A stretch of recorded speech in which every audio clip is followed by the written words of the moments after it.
Moments, and today is Friday, May 1st. Happy May Day! And I am bringing you today's vision. Basically, today was about a couple that was going to a birthday party. It was a child's birthday party hosted by the wife's cousin. When they arrived, there was a separate section for the adults and there was a separate section for children. So they kind of went in, they socialized, kind of, worked the room, what have you. But then at a certain point, it was, time for them to go. They just kind of had enough and they were ready to leave.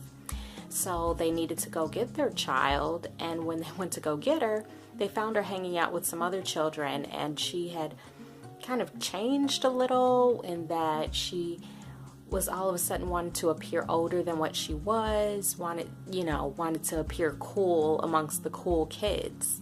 So she kind of had like her clothes a little altered, where she had like a little knot in her shirt and, things that girls kind of do sometimes.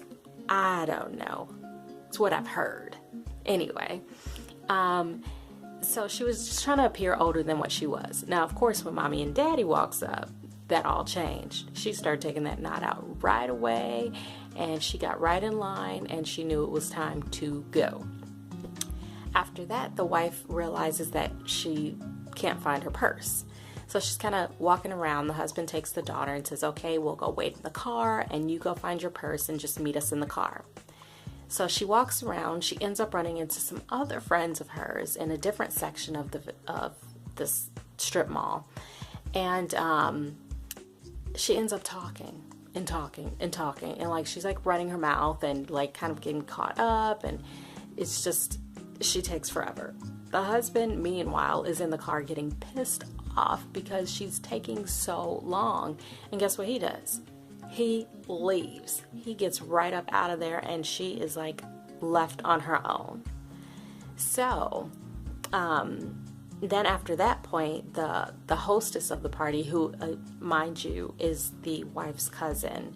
Well, for the purpose of this vision, that was the relationship. But if this is you, as an aside, it can be just a relative. And I'm saying the relationship as cousins because that's how I can easily relate to it. But anyway, back to the vision. The cousin actually gets upset with her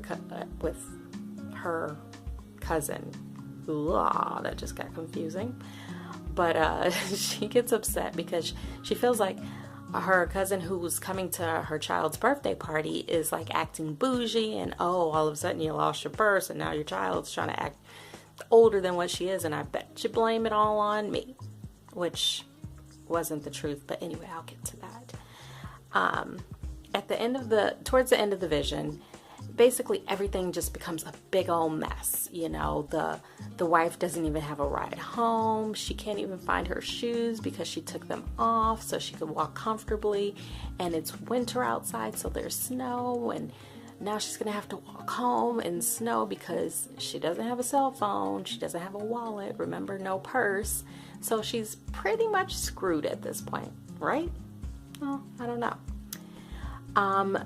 So she does end up having an offer as far as someone to take her home, but the offer is like someone who she has a past with, and it would make for an even tenser situation with her husband if she were to accept that ride. So what does she do? Does she take the ride because otherwise she has to walk home barefoot in the snow? Or does she just stay and try to figure things out in a different way so that way she can keep the peace at home? I don't know. I didn't see that much. But when I break down the vision, it's kind of, to me, the way that I look at it is a lot of it is based off of assumptions and choices.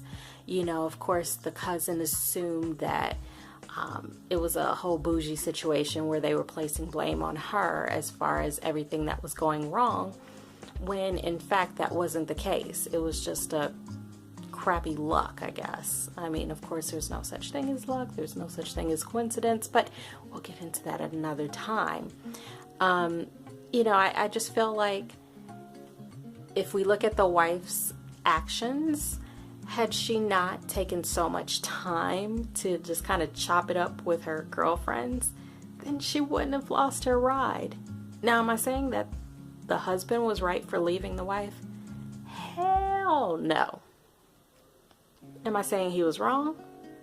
A little bit. I mean, if somebody knew that I was kind of stuck between a rock and a hard place and decided to leave me, I would be kind of pissed. But it's not about me. It's possibly about you. So, anywho, that was my vision for today. I don't know. A lot of times these visions don't necessarily fall completely into place for me. You know, I choose to sometimes look at things symbolically when in fact it could potentially be a literal translation for you. You know, if you were the person that maybe found yourself in a situation where potentially you weren't making the best choices for yourself and then you had to deal with the repercussions at the end, then, you know, that's another way of looking at things. All of these visions, all like dream interpretation, all of that is just that. It's up for interpretation. So it's going to be different for everyone. However, if this does resonate with you, if you feel like this vision connects with you on some level, in some way, shape, or form, maybe, you know, like I said, you've been the wife, or maybe you've been the husband, or whatever the role may be, then feel free to contact me. You know, I can be reached at www.marisamoments.com, and I will get back to you as soon as I can. And yeah, that's about it for tonight. This is kind of long, so hopefully you stuck in there with me, and I will talk to you tomorrow. Oh, and shameless plug time. Buy the book. It's called Marisa Moments, Begin Your Journey. Available on Amazon.com and many other online book retailers. Thanks, and I hope you're having the best day ever. Take care. Bye-bye.